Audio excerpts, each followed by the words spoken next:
Do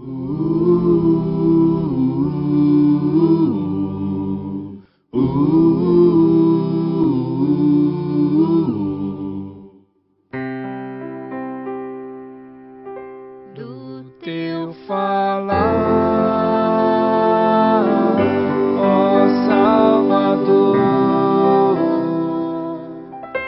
jamais vou duvidar, é encorajador. Alimento Diário, série Então Virá o Fim. Título do volume 6, A Vinda do Senhor está às portas. Autor Pedro Dong. Título da semana 3, O Abominável da Desolação. Quinta-feira, ler com oração Salmos 74:2. Lembra-te da tua congregação que adquiriste desde a antiguidade, que remiste para ser a tribo da tua herança. Lembra-te do Monte Sião, no qual tens habitado. A edificação e a destruição dos 3 templos. O lugar escolhido por Davi para edificar o templo foi a eira de Ornã. Mas onde ela está localizada? Leamos 2 Crônicas, capítulo 3, versículo 1. Começou Salomão a edificar a casa do Senhor em Jerusalém, no Monte Moriá, onde o Senhor aparecera a Davi, seu pai, lugar que Davi tinha designado na eira de Ornã, o Jebuseu. Aqui aparece não apenas a eira de Ornã, mas também o Monte Moriá, ou seja, é exatamente o lugar onde Abraão sacrificou seu filho Isaque. Como está escrito, depois dessas coisas, pôs Deus a Abraão à prova e lhe disse: Abraão, este lhe respondeu: eis-me aqui. Acrescentou Deus: toma teu filho, teu único filho, Isaque, a quem amas, e vai-te à terra de Moriá. Oferece-o ali em holocausto, sobre um dos montes, que eu te mostrarei. Gênesis capítulo 22, versículos 1 e 2. E continua: e pôs Abraão por nome aquele lugar, o Senhor proverá. Daí dizer-se até o dia de hoje: no monte do Senhor se proverá. Versículo 14. O templo de Salomão foi construído nesse exato lugar.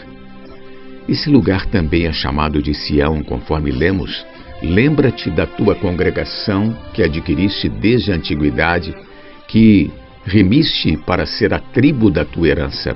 Lembra-te do Monte Sião, no qual tens habitado. Salmos 74:2. Portanto, a localização do templo é a eira de Ornã, o Monte Moriá, o Monte Sião. O segundo livro das Crônicas é a única referência no Antigo Testamento que mostra que a eira de Ornã está no Monte Moriá, algumas vezes também chamado de Monte Sião. Devido à decadência dos reis de Judá que governavam segundo seus próprios interesses e prosperidade, Deus permitiu que Nabucodonosor, o rei da Babilônia, saqueasse o templo do Senhor e incendiasse a cidade. Segundo Reis, capítulo 25, do versículo 8 ao 17. A que ponto chegou um lugar que era tão precioso para Deus, construído para pôr ali seu nome e ser o testemunho de que Deus era o Deus de Israel?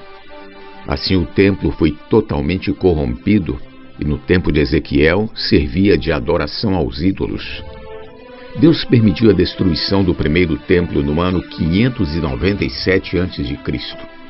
O segundo templo, de acordo com o livro de Esdras, foi construído quando retornaram os exilados da Babilônia, em torno do ano 537 a.C., graças ao decreto e ajuda de Ciro, o rei da Pérsia.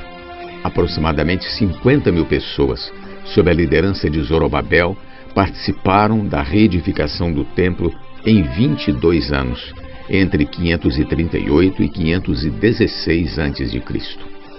Para o cativeiro na Babilônia foram levadas milhões de pessoas. Mas após 70 anos, se comparado aos que foram levados para o cativeiro, apenas 50 mil voltaram para Jerusalém com o fim de edificar o templo e a cidade. Isso é uma lição para nossos dias.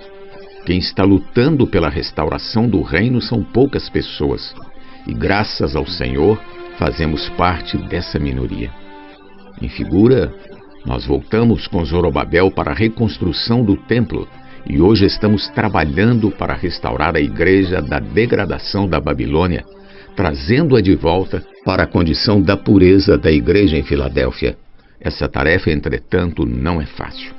O segundo templo, reedificado nos tempos de Zorobabel, foi profanado pelo rei da Síria, Antíoco Epifânio, entre 175 e 163 a.C.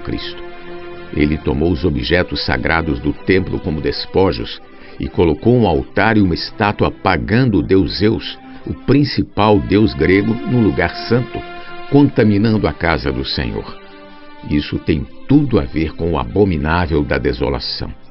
Antíoco fez isso em 167 a.C., mas os macabeus posteriormente venceram os sírios, purificaram o templo e o transformaram numa fortaleza que lhes permitiu resistir por 3 meses ao cerco do imperador Pompeu no ano 63 a.C. Porém, o templo foi por fim destruído mais uma vez. A terceira construção, chamada de Templo de Herodes, começou no ano 19 a.C., com base na primeira nota de Mateus capítulo 24, da versão King James atualizada, pelo rei Herodes, e foi o templo onde mais tarde Jesus e seus discípulos estiveram. Porém, a motivação do rei não era a reverência a Deus, mas agradar aos judeus, porque ele mesmo não era judeu, e sim um rei gentio e idumeu. A magnífica estrutura foi erguida em uma área de 144 mil metros quadrados, após árduo trabalho de planificação de alguns montes, e foi feita com pedras de cor creme, adornadas com ouro. Herodes também construiu um muro muito grande circundando todo o templo. Contudo, 40 anos após a profecia do Senhor Jesus em Mateus 24, durante as celebrações da Páscoa judaica, as tropas do comandante romano Tito invadiram e incendiaram Jerusalém. As pedras foram separadas para se recolher o ouro derretido infiltrado nas junções. Por isso o Senhor predisse: em verdade vos digo, que não ficará aqui pedra sobre pedra, que não seja derribada. Mateus capítulo 24, versículo 2. Como símbolo do aniquilamento de Israel, o comandante romano deixou apenas um resto da muralha, chamado hoje de Muro das Lamentações. Em homenagem à vitória de Tito, foi construído um Arco do Triunfo, o Arco de Tito, que existe em Roma até os dias de hoje. Mais de 1 milhão de judeus morreram naquela época e Israel desapareceu como nação.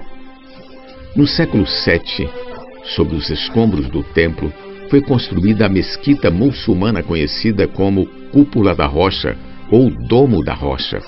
Segundo os muçulmanos, foi dessa rocha que Maomé partiu para os céus. Vejamos uma foto ampliada do Domo da Rocha para ter noção de onde podem estar os fundamentos do templo e onde provavelmente será erguido o próximo templo. Sua edificação se iniciará no final dos tempos e os sacrifícios diários serão retomados, conforme as profecias de Apocalipse. Hoje, o dilema do povo de Israel é como derrubar o Domo da Rocha para reconstruir o templo. Segundo nosso entendimento, um homem forte e influente fará uma aliança com o povo de Israel e também com o povo muçulmano, o que permitirá ao povo judeu reconstruir o templo.